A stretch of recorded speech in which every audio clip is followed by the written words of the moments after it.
Salut tout le monde et bienvenue dans un nouvel épisode d'Eleven Insiders. Je suis extrêmement ravie de vous retrouver aujourd'hui. Comment tu vas, Jérémy?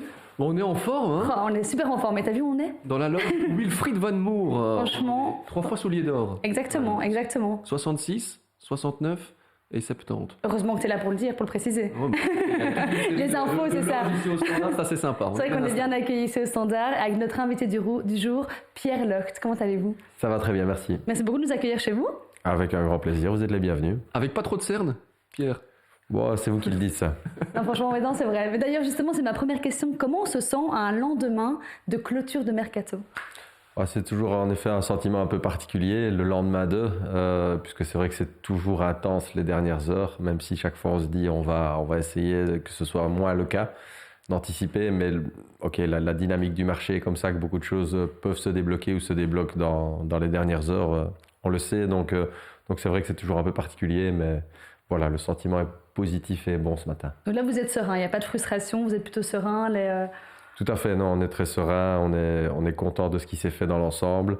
Ça aurait pu être mieux, c'est vrai, il y aurait pu avoir encore l'une ou l'autre chose, mais ok, on avait tenu compte de ce scénario-là et on est content de ce avec quoi on va démarrer la deuxième partie de saison, en tout cas la suite de la saison. Et comment il a été réfléchi ce mercato? Quel a été le déroulé? Le déroulé, c'était tout simplement d'avoir une analyse de notre noyau et des différents mouvements possibles et d'essayer de les anticiper. Donc on savait qu'il y avait une série de joueurs, forcément, on ne va pas en revenir, enfin peut-être qu'on y reviendra. On y reviendra, sur les cas particuliers il faut. de joueurs qui étaient forcément sur le départ, d'autres joueurs aussi qui pour des raisons diverses allaient probablement nous quitter. Et puis on a regardé sur les renforts potentiels, en sachant, et c'était vraiment la théorie de base, qu'on est content de ce que montre l'équipe pour le moment, qu'on est convaincu que cette équipe a déjà montré plus que ce qu'on attendait d'elle et est encore capable de montrer de belles choses dans le futur. Donc voilà, c'était vraiment la volonté de ne pas chambouler.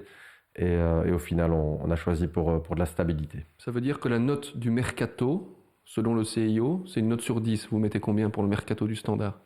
Je mettrais un bon 8. Honnêtement, parce que de manière générale, je pense que le mercato de janvier, c'est très particulier. Si je repense même au mercato de janvier dernier, voilà, on a essayé de faire pas mal de mouvements et au final, est-ce que ça a eu le résultat escompté? Pas vraiment.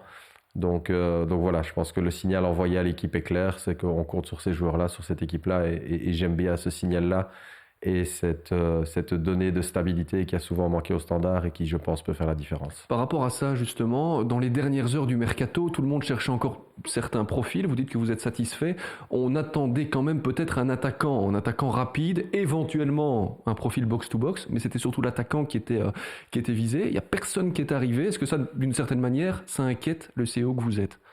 Non, on n'inquiète pas du tout. C'est le fait qu'il n'y ait pas l'attaquant qui arrive était un scénario avec lequel on tenait compte. Maintenant, c'est vrai, c'est pas un secret qu'on regardait pour cette position-là, qu'on a travaillé sur certaines pistes depuis plusieurs semaines, mais voilà, que ces pistes-là n'ont pas pu aboutir.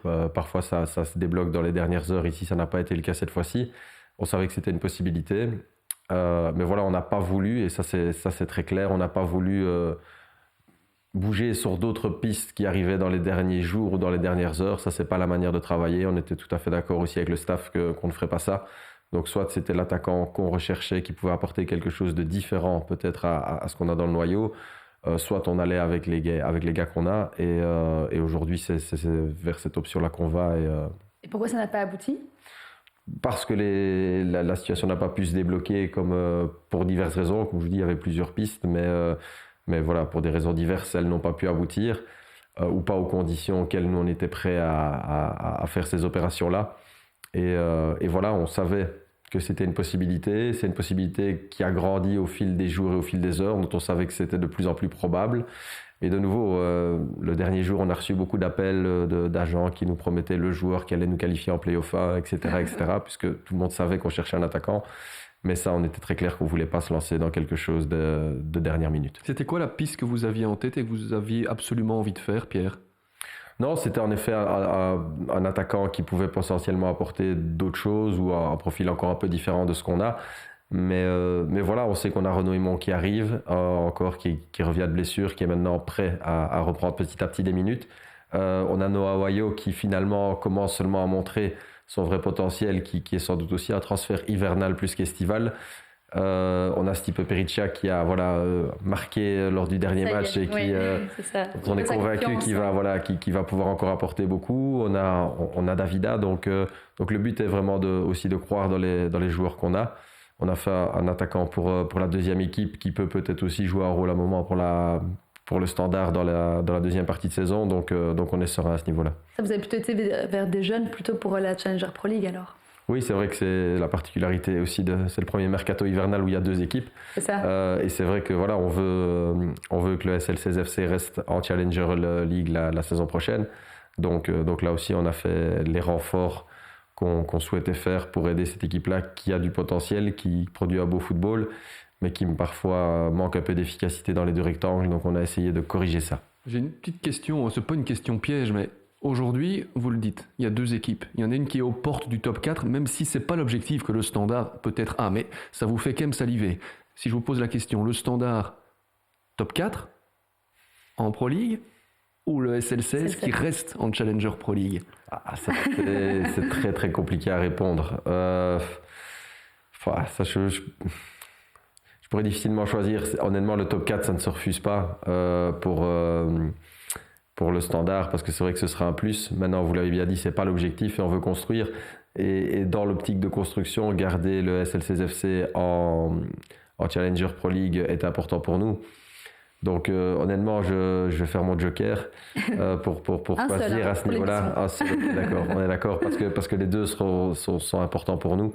Enfin, le fait de garder le SLCSFC, en tout cas, le top 4, si on peut l'avoir, ce serait magnifique. C'est quand on regarde le mercato, vous avez finalement été, entre guillemets, agressif pour l'équipe de Challenger Pro League. Oui, tout à fait, mais bon, après... Les besoins étaient différents, en fait. Les besoins étaient différents, et c'est clair qu'on ne parle pas non plus des mêmes budgets, etc.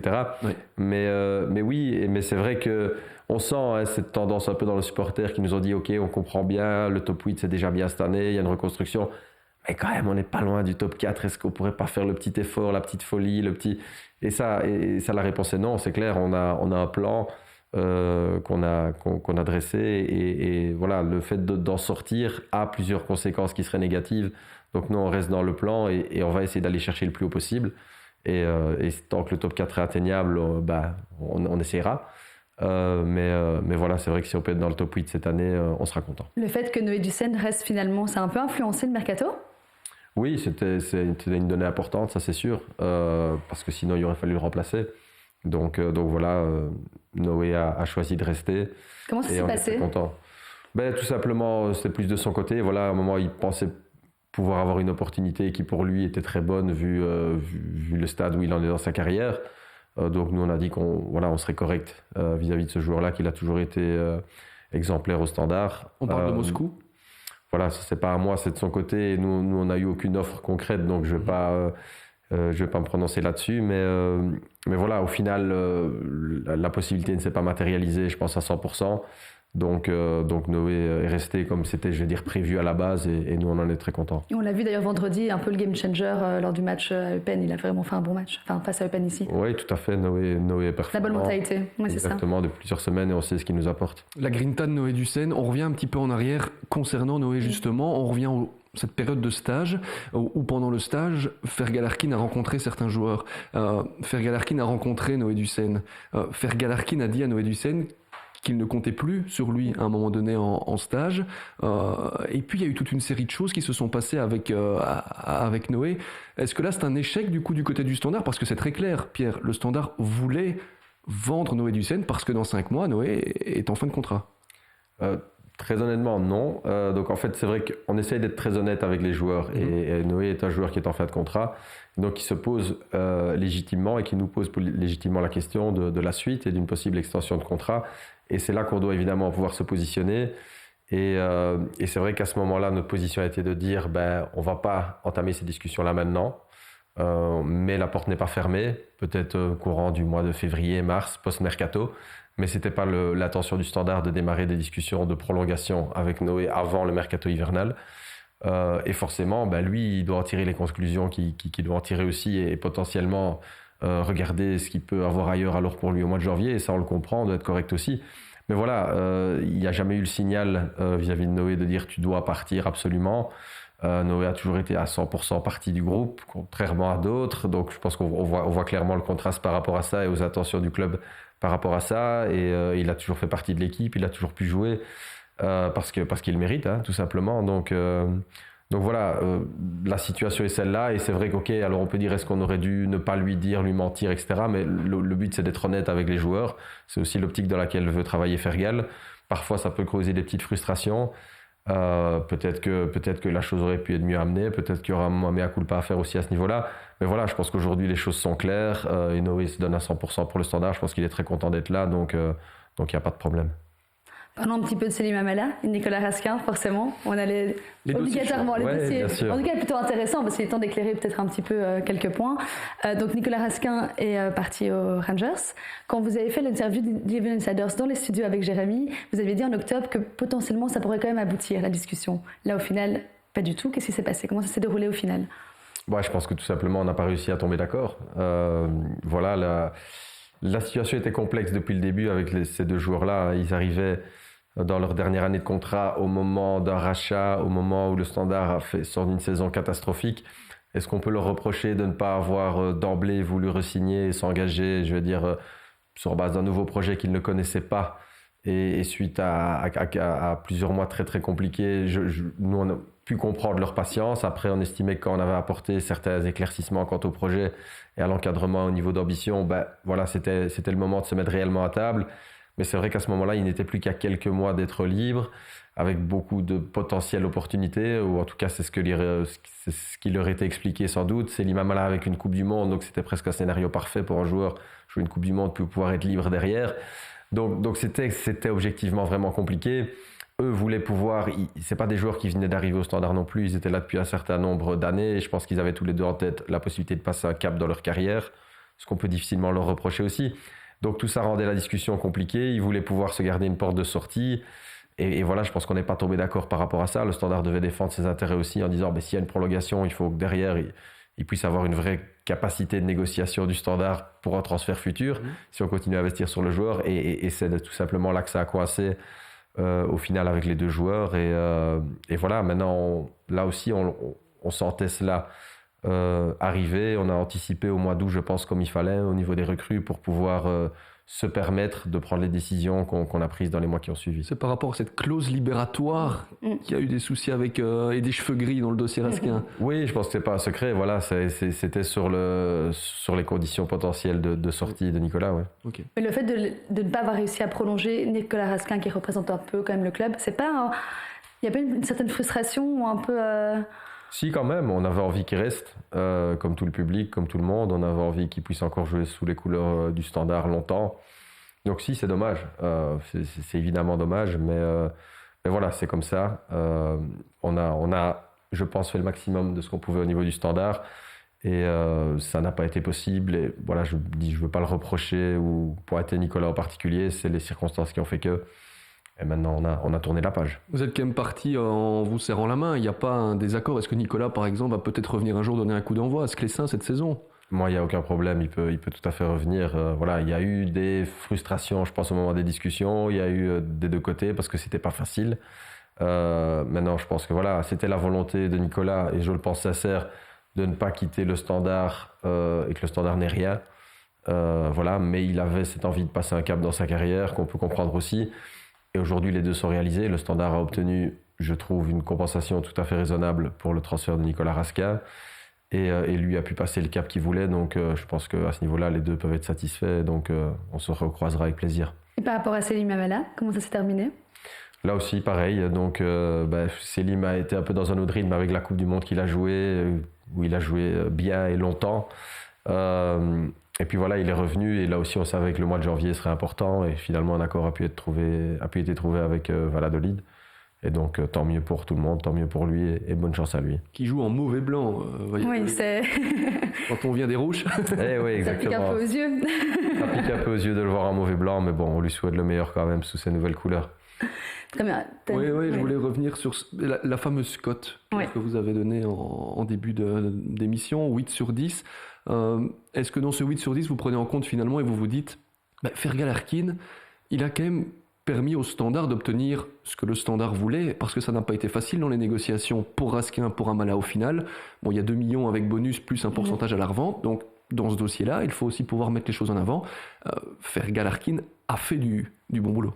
Oui, tout à fait. Je suis tout à fait d'accord avec vous. Fergal fait du très bon boulot de manière générale. C'est vrai qu'on pense toujours aux dossiers entrants, mais il y a les dossiers sortants qu'il faut essayer de réussir le mieux possible, et c'était des dossiers complexes. Donc oui, on est content des conditions auxquelles les joueurs sont sortis. Et puis comme je le dis, on travaille toujours avec les joueurs qu'on a recrutés à l'été. On essaye toujours de les intégrer mieux, de tirer un maximum de leur potentiel. Et je pense que c'est un peu la marque de fabrique du Standard depuis cette saison, c'est de tirer un maximum des joueurs qui sont là et d'envoyer le signal qu'on croit dans les joueurs qui sont là. Et voilà, donc les différentes recrues commencent vraiment à montrer de plus en plus leur apport. Je parlais d'Ohio, de Perica, on peut aussi citer Marlon Fossi, Steven Alzate, qui je pense grandissent de semaine en semaine dans cette équipe-là. Et je pense que c'est ça qui est important, plutôt que de parfois trop vite switcher d'un joueur à un autre quand il a fait 4-5 mauvais matchs. Il y a cette volonté de dire on sait pourquoi on a fait le choix de ces joueurs-là et on va travailler jusqu'à ce qu'on voit ce qu'on voulait voir. Ça, donc c'est le choix de la confiance et de la stabilité avant toute chose, quoi. Oui, exactement. Je pense que ça a souvent fait défaut au Standard par le passé. Et je pense qu'il ne faut pas croire au miracle ou au joueur miracle qui arrive au mois de janvier et qui va faire basculer la compétition. On croit dans le travail, on croit dans ce qui a été posé comme base au mois d'août. Et on va essayer de tirer le maximum jusqu'à fin de saison. Par rapport encore à ce point mercato, avant de refermer le chapitre, parce qu'on a tellement de choses à aborder avec vous, Pierre, est-ce que Chimirot était un problème pour l'équilibre à la fois du vestiaire ici au Standard? On a entendu les propos de votre coach Ronny Deila. Il parlait d'un manque de régularité, de constance. Il y a eu une incompréhension des supporters quand il est parti dans l'un des clubs satellites de 777 Partners. Dragus. Oui, j'ai parlé de Chimirot. De Chimirot, c'était un lapsus. Pas savoir si elle est prolongée ou pas. Dragus donc est prêté. Dragus est prêté, oui, tout à fait. Denis nous a apporté durant cette première partie de saison, ça c'est indiscutable. Mais c'est vrai que c'est pas un problème, je pense, ponctuel ici. C'est quelque chose qui est un peu récurrent chez Denis. En tout cas, c'est le retour qu'on a souvent des staffs sportifs. C'est un peu cette instabilité, c'est vrai, d'accord. Incapacité à enchaîner ou à vraiment répondre aux consignes tactiques demandées. Donc voilà, il y a eu cette opportunité-là. Lui aussi souhaitait la prendre. Et c'est vrai qu'on ne l'a pas freiné parce qu'on estimait que c'était une bonne opération pour lui et pour nous. Est-ce que là, aujourd'hui, en tant que CEO, vous êtes en phase avec le projet 777 ? Oui, tout à fait. Sinon, je ne serais plus là. Le jour où je ne le serai plus, Donc là, vous êtes satisfait de l'effectif, de ce qui est du projet amené ? Oui, et surtout sur le projet moyen-long terme, c'est vraiment ça le plus important, c'est-à-dire d'essayer de renforcer le club de mois en mois, d'année en année. Ça, c'est vraiment le plus important. Donc, la manière dont on veut le faire, en essayant d'agir intelligemment, de faire les bons choix, d'investir aussi dans les jeunes, de laisser la place aux jeunes. C'est la qualité des jeunes qu'il y a dans notre académie. Et donc, ça fait partie du projet aussi. Tout ça me semble cohérent et aller dans le bon sens. Oui. On en parlait avant ensemble. Le plus gros coup du Standard, c'est pas d'avoir pris Ronny Deila comme entraîneur ? Honnêtement, je pense que oui. On est évidemment très, très, très content de ce choix. Ça a été difficile de le faire venir. Les négociations vraiment étaient au finish à ce moment-là. On voulait l'avoir pour la reprise. Ça a été au bout. Mais oui, Ronny apporte énormément. C'est pas un secret, tout le monde le voit. Et au-delà d'être un très bon entraîneur, moi j'ai découvert un grand homme. C'est quelqu'un avec énormément de charisme, qui est très, très structuré, très précis pendant la semaine et qui a après le degré de folie aussi, qui sait avoir le jour du match pour pousser ses joueurs au maximum. Et puis c'est un homme de club, c'est-à-dire c'est quelqu'un qui veut s'inscrire dans un projet de club. Et de nouveau, il a compris la situation dans laquelle était le Standard, il a compris qu'il faut construire quelque chose et il a envie de construire. Il n'est pas là pour dire « moi je veux absolument terminer 3e ou 4e plutôt que 5 et 6e, peu importe le prix, ou après je m'en vais ». On discute déjà beaucoup de la saison prochaine, de comment on va construire la saison prochaine, etc., etc. Il se projette et il a dit oui, bien sûr que j'ai envie de remporter des trophées et des choses en tant qu'entraîneur, mais j'aime aussi construire des choses quand je suis dans un club. Et donc, c'est un plaisir pour nous de pouvoir faire ça avec lui. Alors vous devez bouger les curseurs, évidemment, pour ne pas être trop dans le rouge ou plus dans le rouge que vous ne l'êtes pour l'instant. Ça valait la peine d'aller un petit peu plus loin. On sait que vous avez dû mettre plus d'argent pour aller le chercher, Ronny Deila. C'était, on peut dire, le premier gros coup de Fergal-Harkin ? Oui, tout à fait. C'était un choix dans lequel Fergal connaît Ronny, donc il n'était pas encore actif au Standard à ce moment-là, mais on savait qu'il était tout à fait favorable à ce choix-là. Après, c'était avec d'autres personnes aussi dans la structure 777 que les discussions ont pu être menées. Mais c'est vrai que c'était un investissement à ce moment-là dans la situation dans laquelle était le club, mais qu'on ne regrette pas du tout. Parce que là, aujourd'hui, le Standard est 6e avec 37 points. C'est limite un peu rageant, les points perdus, notamment au début de saison face à Eupen, face à Serein, face à Saint-Tron. C'est pas un peu rageant de se dire, tiens, on est 6e, 37 points, on aurait pu être encore plus haut? On peut toujours voir le verre, c'est toujours le verre à moitié plein, à moitié vide. Bien sûr, dans l'ensemble, le sentiment est qu'on est content d'être là. Mais c'est vrai qu'il y a des points qui nous sont filés entre les doigts. On aurait pu sans doute en avoir un peu plus. Après, je pense qu'il faut accepter le fait, en sachant d'où on vient, qu'il y a encore une forme d'inconstance et que l'équipe n'est pas encore capable de répéter toujours le même niveau et de rendre toujours la même copie chaque semaine. Parce qu'il y avait il y a une période sans victoire qui a duré quand même quelques semaines, quelques matchs. Oui, et là, vous avez renoué avec la victoire, donc c'est relancé, on va dire. Oui, c'est plus ou moins relancé. Il y a eu 2 victoires en 3 matchs ici, donc qui fait du bien.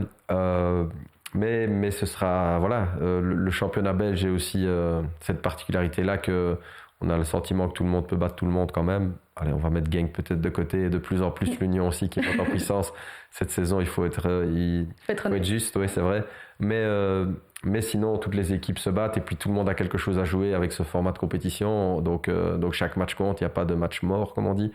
Donc ça va être difficile jusqu'au bout. Au niveau des points, vous en avez 37 aujourd'hui. Vous savez, Pierre, combien vous en aviez sur l'ensemble de la saison dernière? Si je ne me trompe pas, 36. 36. Vous nous avez déclaré dans Eleven Insiders en octobre faire mieux. Exactement, j'allais vous le dire, c'était l'objectif début de saison. Le vrai objectif de départ, c'est de dire on doit faire mieux que l'année dernière. Après, il a évolué quand même.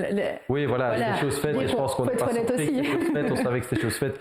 Aujourd'hui, on ne va plus dire ça. Aujourd'hui, c'est vrai que c'est clairement le top 8. C'est ça, il faut être quand même cohérent avec les résultats. Je vais affirmer, mais c'est vrai qu'il y avait beaucoup d'inconnus au départ de la saison qui ont été levés petit à petit. Donc voilà, à nous de continuer sur ce chemin-là et d'engranger un maximum de points. Et ce qui est impressionnant, je trouve, avec l'équipe aujourd'hui, mais tu me diras si je me trompe, Jérémy, mais je trouve que René Deyla, ce qu'il a réussi à faire, c'est que chaque joueur est extrêmement concerné. Donc même ceux qui ne débutent pas, qui ne sont pas titulaires, rentrent en mode, mais ils ont faim en fait. Je trouve qu'il a réussi à mettre cette mentalité vraiment du Standard en fait dans l'esprit des joueurs.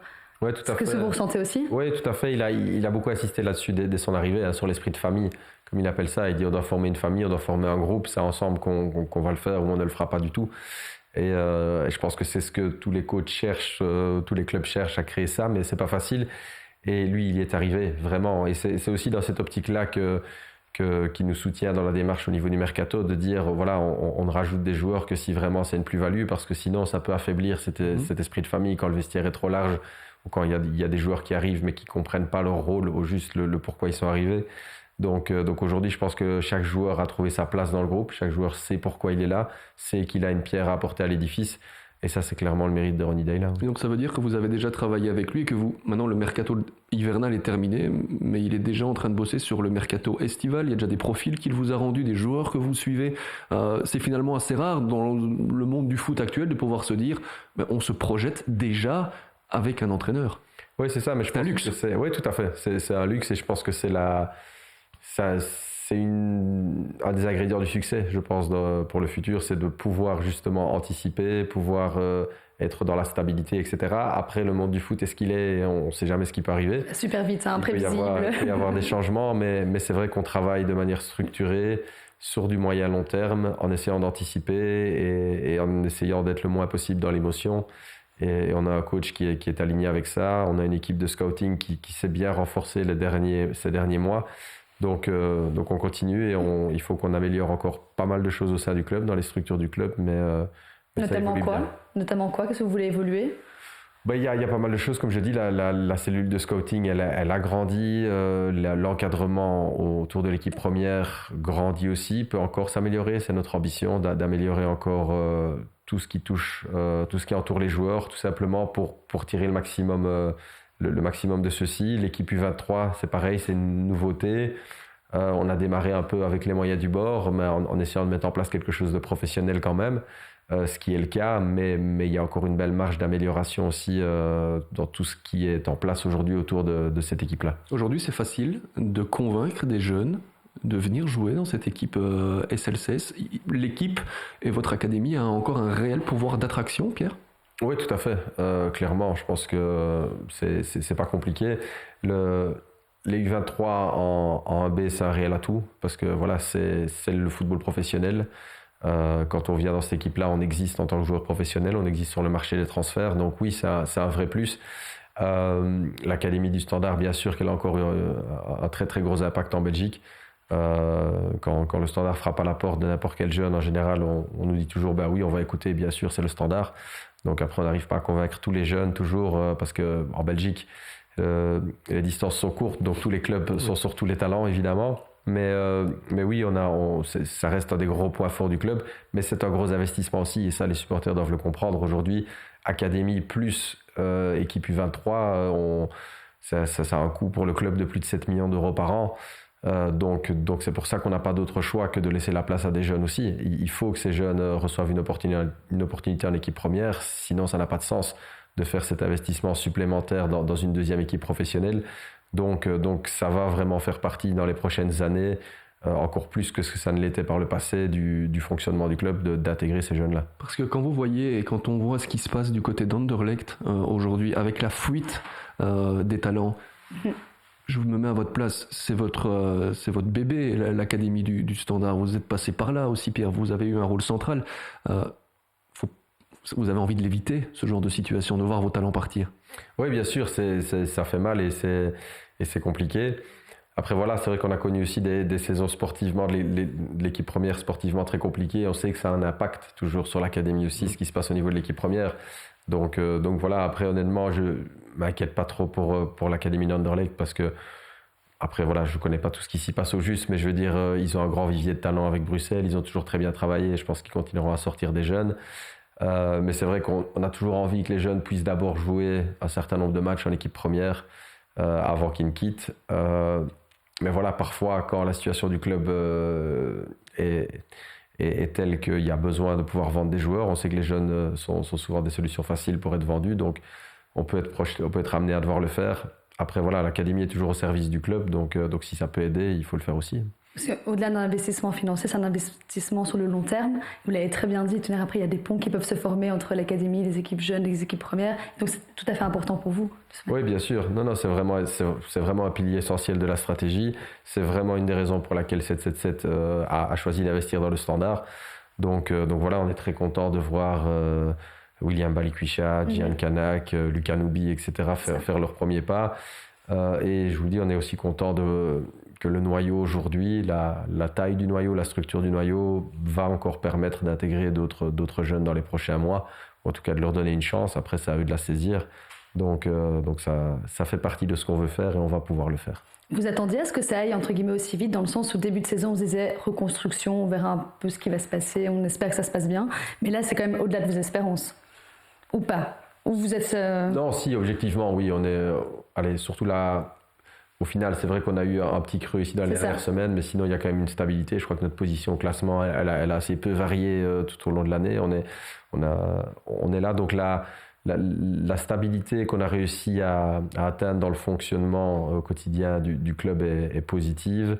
Le rendement de l'équipe, qui a assez vite été bon et qui est resté globalement bon, est une très bonne surprise, mais après c'est pas un miracle, c'est évidemment le fruit du travail du staff et des joueurs. Ça peut faire accélérer un peu le processus. On parle du retour des abonnements, notamment des abonnés, des sponsors aussi. On sait que ça a été plus compliqué à une période, certains sont partis, Pierre. Ça peut vous aider à aller un peu plus vite dans la reconstruction? Absolument, c'est toujours rien à faire, les résultats de l'équipe première sont moteurs. On a toute une série de revenus qui arrivent, mais c'est vrai que si on regarde quel est le facteur qui fait varier le plus ces revenus-là, c'est souvent les résultats, même pour le ticketing, pour le sponsoring, même pour les droits TV, les résultats ont une importance décisive. Donc oui, bien sûr que ce seront les résultats qui nous aideront en tout cas qui dicteront le tempo du retour du Standard vers le haut niveau. Vous avez déjà fait la différence entre ce que vous allez gagner pour une participation au top 4 ou au top 8? Vous avez déjà fait la différence là? On a tous ces scénarios-là qui sont bien couchés par écrit, oui, tout à fait. La différence, elle est de combien? Oh, elle est conséquente. Elle est en plusieurs millions, ça c'est sûr. C'est vrai que les playoffs, c'est une compétition qui génère beaucoup de revenus. Donc, je dis, nous voit à tous les niveaux, ticketing, droit TV, merchandising. Enfin, on sait que ça a un impact positif à tous les niveaux parce que ça crée énormément d'enthousiasme. Donc voilà, mais aujourd'hui, on part pas sur ce scénario-là, on ne planifie pas sur ce scénario-là, on planifie plutôt d'un scénario plus prudent pour ne pas avoir de mauvaises surprises. Vous avez un peu parlé des supporters. Moi, j'étais là vendredi face à Eupen. Pour un vendredi, il y avait une ambiance quand même assez folle. Perugia qui marque, qui fonce vers les supporters. Il y a aussi cet amour qui est hyper important. Oui, tout à fait, ça reste... Et retrouver limite un peu. Ouais, il n'y avait que 14 000 personnes quand même. Mais pour un vendredi soir, tu vois, c'est dans le froid, il faisait extrêmement froid. Mais le Standard, vous avez envie, à mon avis, de revenir à un stade de 25 000 à chaque match. C'est ce qu'on aimerait faire, évidemment. Après c'est pas facile. Je pense qu'en effet, on n'a pas à se plaindre de l'assistance lors de nos matchs, du nombre d'abonnements vendus. C'est fantastique, honnêtement, après, en sachant d'où on vient. C'est ça. Le soutien des supporters est énorme et a été là d'emblée. Et c'est une des raisons de la réussite aussi. On parle beaucoup de Ronny Deila, mais le fait que d'emblée, les supporters aient envoyé ce signal en se réabonnant à 20 000 et étaient là dès le début de match, etc., pour dire on veut soutenir ce nouveau projet. Ça a été très important, ça l'est toujours. Bien sûr que c'est un facteur de motivation énorme pour les joueurs de jouer à domicile face à un public comme celui-là. Donc oui, c'est hyper important pour nous. C'est un des moteurs du club, donc on doit travailler à garder ça. Et évidemment que ça nous aide. Donc les ambitions cette année, top 8, c'est ça? L'ambition cette année du club. Encore aujourd'hui, là, vous signez top 8. Oui, tout à fait. Le but, c'est d'être dans le top 8 au niveau du club. Après, je pense que l'équipe, elle a faim de plus. Et c'est très bien, il faut que les joueurs aient envie d'aller le plus haut possible, le coach aussi. Mais nous, au niveau du club, on veut être dans le top 8 cette année. Mais regarder vers le haut, c'est mieux que vers le bas, parce que finalement, le 9e n'est pas très loin non plus. Hein. Non, exactement, c'est ça la réalité. Donc, on a toujours tendance à, mais on regarde en haut et en bas. Après, on regarde surtout nous-mêmes le prochain match et prendre des points. C'est ça la clé, de toute façon. C'est ça, parce qu'il y a bientôt l'Union, il y a bientôt un petit classico. Il faudra prendre des points juste avant pour arriver... Oui, après, parfois, c'est pas les matchs on sait que c'est parfois les matchs les plus, qui sont sur papier, devraient être plus simples, qui sont les plus compliqués. C'est là où vous avez perdu beaucoup de points, d'ailleurs, cette saison. Exactement. Donc, chaque match, voilà, on démarre chaque match en pensant qu'on peut le gagner. Et je pense qu'avant chaque match, on a une chance de gagner. Mais on a aussi une chance de perdre chaque match en Belgique. Donc, on doit être attentif et essayer d'être le plus efficace possible. Par rapport, pour refermer vraiment cette partie standard, parce qu'évidemment, le nouveau sélectionneur qui arrive, ça vous concerne directement, Pierre, on dit bien. Mais, on va un petit peu en parler quand même. On en a beaucoup parlé à un moment donné par rapport à la Galaxy 777 qui était arrivée ici. Très tôt, on a su qu'il n'y avait pas de sous pour le mercato, ou très peu en tous les cas. Vous l'avez dit, en tout cas, vous l'avez dit. Ouais. Est-ce qu'il y avait plus de dettes qu'annoncé? Est-ce que vous avez découvert des cadavres dans les armoires, pour le dire comme cela? Ouais. Il y a une mauvaise surprise ou pas? Non, je pense pas. Je pense pas de grosses en tout cas. Après, de nouveau, il y a deux choses. C'est vraiment, c'est 777 Partners qui a racheté le Standard, qui aujourd'hui a mis un management en place, dont je suis CEO et je suis chargé de gérer la gestion du club aujourd'hui. Les suites et les conséquences du rachat, c'est moins dans mes tâches. Donc tout ça est géré encore par 777, des bureaux d'avocats, etc. Donc moi, je peux moins me prononcer parce qu'honnêtement, je connais moins ces dossiers-là et je vais être franc avec vous, ça m'arrange bien de pouvoir me concentrer. Je suis très content de ce mode de fonctionnement parce que je peux me concentrer sur le club, etc.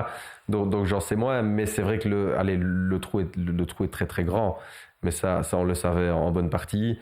Et c'est vrai que ça n'a pas été l'idée de 777 de faire un gros chèque d'un coup et dire on oublie le passé, on avance, on règle les problèmes un à un, ils veulent comprendre, ok, qu'est-ce qui s'est passé, comment ça se fait, et pour ne plus répéter les mêmes erreurs aussi, de savoir comment ce trou financier est arrivé et pour essayer de corriger ça petit à petit. Donc ça prend du temps, ça se redresse, ils ont déjà envoyé beaucoup d'argent au club, ils ont injecté plus de 20 millions d'euros aujourd'hui.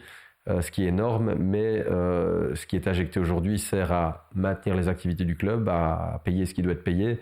Et c'est vrai qu'on n'est pas dans des perspectives de gros investissements pour le futur. Je pense que l'idée est vraiment d'abord d'assainir, de prendre les mois qu'il faut, les temps d'analyse qu'il faut, tout en essayant malgré tout de développer des projets. Et c'est ce qu'on fait. On veut encore grandir avec le foot féminin, où on va accueillir la finale de la Coupe de Belgique ici, qu'on espère bien jouer. Et on va essayer de faire un très très gros événement autour du foot féminin. On a lancé le futsal qui est en demi-finale de Coupe de Belgique aussi.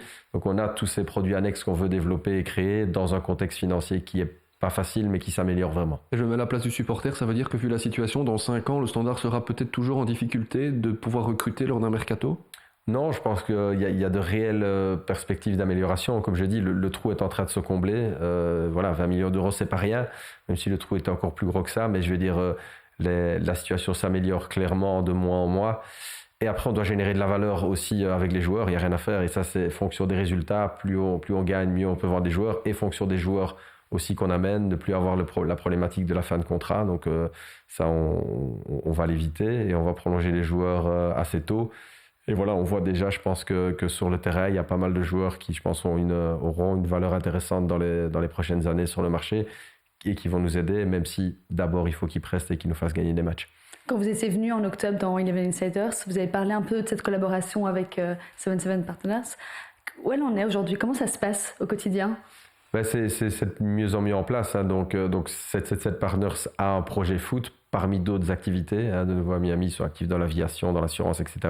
Mais ils ont un vrai projet foot et pour ça, ils ont mis une structure en place qui s'appelle le Football Group. Donc 77 Football Group, qui est basé à Londres et donc il y a là toute une série de personnes expertes dans le football. Donc ce sont des gens qui ont été recrutés dans des grands clubs de football et qui sont chargés de coordonner un peu les différents clubs, de piloter à distance, tout en laissant une autonomie, mais je veux dire, ce sont des gens qu'on peut facilement joindre pour dire, ok, c'est quoi la volonté de l'actionnaire là-dessus, on a tel problème, à qui on présente nos plans, voilà ce qu'on veut faire sur les prochains mois, voilà ce qu'on a en tête pour le mercato, et donc ils suivent ça, ils nous laissent l'initiative, donc c'est vraiment nous qui avons l'initiative, mais ils valident, ils contrôlent, ils corrigent s'il faut, donc c'est vraiment comme ça que ça fonctionne en pratique, mais c'est vrai qu'il y a cette volonté dans le projet de 777 de rester en retrait avec l'identité. Voilà, ça se différencie d'un Red Bull par rapport à ça, qui a changé le nom du club, qui a changé où on veut que l'identité du groupe prédomine. C'est pas du tout la volonté chez 777 parce qu'ils rachètent des clubs avec une forte histoire, avec une forte identité. C'est vraiment le point commun de tous les clubs qu'ils ont rachetés. Et c'est ça qui les intéresse. Et donc, il dit, nous, ça nous intéresse pas de voir 777 sur les maillots, dans les stades, etc., ou sur le nom du club. Nous, on a racheté le Standard, pour ce qu'est le Standard. Donc c'est ça, c'est l'identité du Standard qu'on veut développer, c'est l'histoire du Standard qu'on veut retrouver, etc., etc. Et c'est le point commun entre tous les clubs. Donc c'est vrai que j'ai conscience et on réexplique souvent ce qui fonctionne. Voilà, comment ça fonctionne, mais le fait que tout ça reste dans l'ombre, c'est aussi leur volonté. D'ailleurs, c'est pas anodin que ce soit vous le CEO non plus, qu'ils aient pris quelqu'un, un enfant un peu du oui, je pense qu'ils cherchaient quelqu'un. Voilà. Cette cohérence, quoi. Oui, c'est ça, je pense qu'ils cherchaient quelqu'un de local qui connaissait déjà le club, etc. Donc, vous êtes là depuis 2011 ? C'est ça. 2011, oui, donc ça fait quand même, un petit paquet d'années. C'est ça, donc vous connaissez bien le club, etc. Mais donc quand on vous écoute, donc tout le monde est en phase. Ronnie Deyla, vous, Pierre Locht, 77 Partners, tout le monde est en phase, tout le monde est... Voilà. Aujourd'hui, ça se passe bien, c'est vrai. Après, il y a encore des choses à améliorer. Est-ce que tout est rose et facile ? Non, parce que je dis, la situation du club n'est pas ultra confortable aujourd'hui, elle est ce qu'elle est.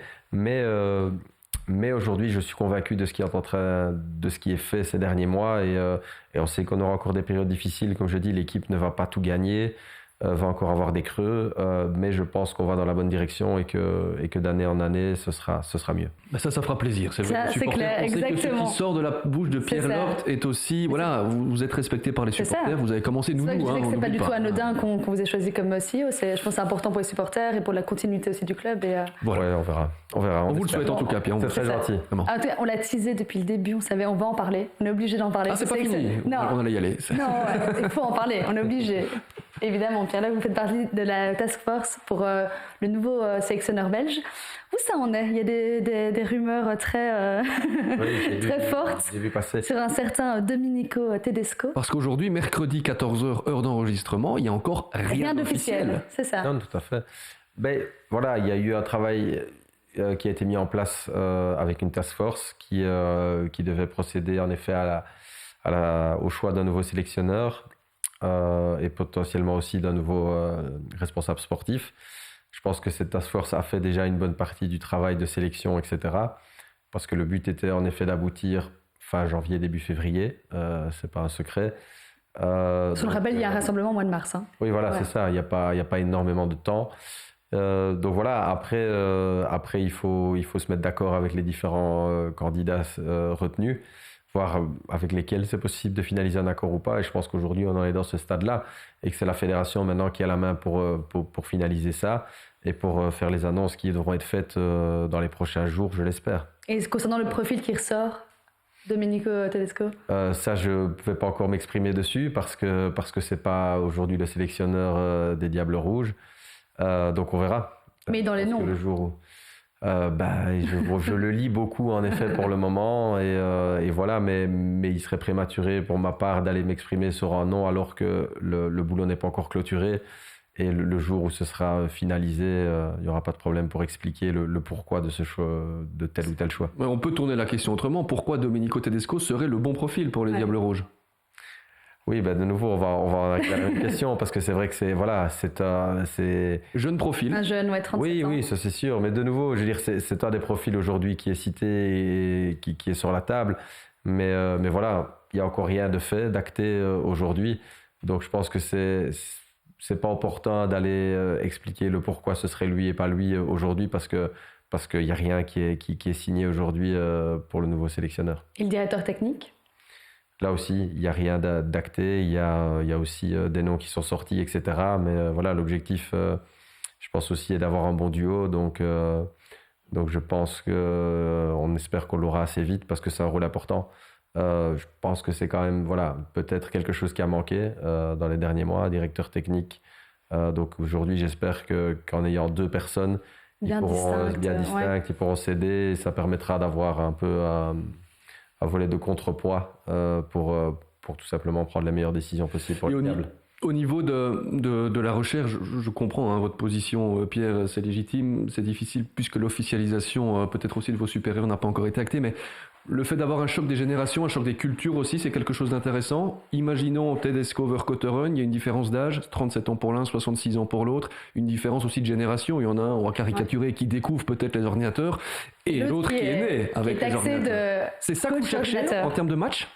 De nouveau, je vais rester dans l'absolu au niveau de ma réponse, mais c'est vrai que voilà, là où avant il y avait une seule personne, la volonté qu'il y en ait deux, aujourd'hui que les deux rôles soient bien distincts, et à partir du moment où il y a deux personnes qui vont être amenées à travailler fortement ensemble, je pense que l'idée d'avoir une complémentarité, ça a fait partie des réflexions.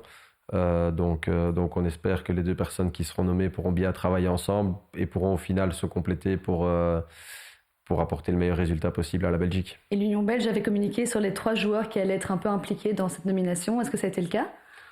Ça, de nouveau, je laisserai à l'Union belge le soin de communiquer ou pas. La task force a fait son travail comme elle devait le faire. Ça, je trouve, très bien fonctionné. Personnellement, je suis très positif par rapport à la manière dont les choses se sont déroulées. Maintenant, après, je vous dis, c'est à la fédération de communiquer par rapport à son sélectionneur et à son directeur sportif, donc je ne pourrais pas en dire plus. Vous voulez bien prendre le téléphone, on peut les appeler. On fait peut-être avec eux. Je pense que le téléphone sonne beaucoup, en effet, à la fédération pour le moment, ces derniers jours.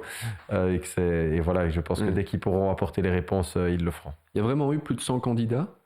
Honnêtement, ça, je ne sais pas, parce que le travail de présélection a quand même été fait. Non, voilà, il y a quand même une présélection qui a été faite au moment des discussions par la task force, donc le nombre exact de candidatures, je pense qu'il y a dû en avoir beaucoup. Après, des candidats sérieux, je ne sais pas combien il y en avait au juste. On a vu des noms, des Joachim Le, Boas. C'était rumeur ou c'était envisagé à un moment donné, Pierre? Je ne vais pas dire de nouveau qui était là ou pas, parce que voilà, de nouveau, il n'y a pas encore de choix qui est fait aujourd'hui, il n'y a pas encore de sélectionneur, mais dans les noms qui sont sortis, il y en avait beaucoup qui n'étaient pas exacts. Ok, très bien. Qu'est-ce qu'on peut souhaiter au Standard pour cette fin de saison? L'autre fois, j'avais répondu des victoires. J'ai envie de répéter la même chose. Mais oui, tout simplement de poursuivre, je pense. De poursuivre, de pouvoir continuer à grandir au bon rythme. Puisque c'est ça notre volonté, c'est de ne pas vouloir précipiter les choses. Donc on veut pouvoir continuer à grandir step by step. Et de nouveau, des succès. Voilà, on va arriver dans la phase déterminante de la saison. Donc j'espère qu'on pourra engranger des succès, bien sûr avec l'équipe première masculine, mais aussi avec le Standard féminin, mais aussi avec le SLCSFC, de se maintenir, et aussi avec le futsal, parce que voilà, on aime bien ce projet-là aussi. Donc voilà, c'est la deuxième partie de saison, c'est là que les vérités vont se jouer. Donc on espère être successful, comme on dit en anglais, sur un maximum de terrain. Qu'est-ce qu'on peut souhaiter à la task force? de ne plus avoir à se réunir dans les prochaines semaines et de pouvoir clôturer définitivement le job avec les choix qui étaient les premiers. Ça, c'est ce que j'espère, mais voilà. Normalement, vous serez tranquille après jusqu'à l'après-Coupe du Monde, après 2026. C'est en tout cas l'objectif, Pierre, par rapport à ça. Oui, je pense que de nouveau sera la fédération à communiquer. Il y a d'abord l'euro.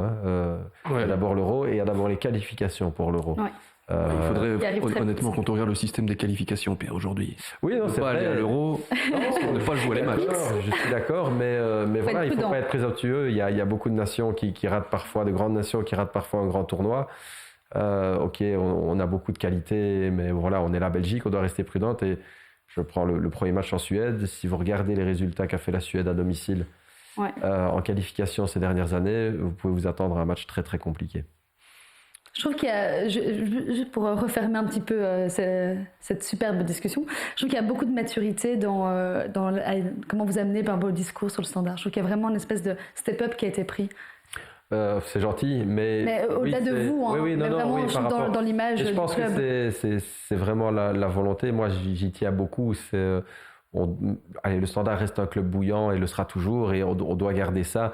Mais au niveau du management du club, au niveau du fonctionnement du club, on doit absolument réussir à gagner en stabilité, parce que je pense que c'est l'instabilité qui a causé beaucoup de problèmes. Et donc, si on arrive à avoir cette stabilité, même une forme, soyons fous, de sérénité dans notre fonctionnement, je pense que ça apportera beaucoup de positifs et beaucoup de résultats. Même, ça aura un impact très positif sur l'équipe première, sur son fonctionnement. Donc c'est ce qu'on essaye d'amener, une forme de stabilité et de sérénité dans le fonctionnement du club. Et espérons qu'on puisse continuer. Très bien, on va clôturer ici. Est-ce que je peux juste me permettre un petit extra avant de quitter la loge Wilfried Valmont, Pierre? Après, promis, je vous laisse tranquille avec ça. Vous n'avez plus de droit au joker. Je ne l'ai pas oublié. Oui, c'est vrai, je l'avais dit dès le début. Juste deux petites questions. Oui ou non, pas de joker forcément. Un entraîneur confirmé de classe mondiale pour les Diables, c'était trop cher?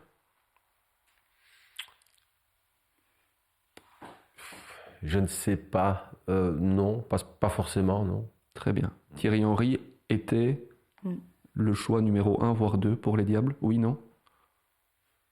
Là, je ne peux pas répondre. Il n'y a plus de joker, Pierre, ça serait quand Pierre, je sais, mais je ne suis pas habilité à répondre sur... je ne peux pas répondre à cette question-là, malheureusement. Non. Très bien, eh bien on respecte de par votre position. Tout à fait, vous avez bien fait. Merci beaucoup, Pierre, de nous avoir accueillis. Merci à vous, c'était très agréable. Merci d'avoir joué le jeu aussi. Merci vraiment, oui. Désolé de ne pas avoir pu tout répondre, même. On se reverra dans une semaine ou deux. Exactement, il y aura des mises à jour en tout cas qui seront faites. Merci beaucoup, Jérémy, on se voit la semaine prochaine. Avec grand plaisir. On se voit la semaine prochaine et à très vite pour un nouvel épisode d'Eleven Insiders.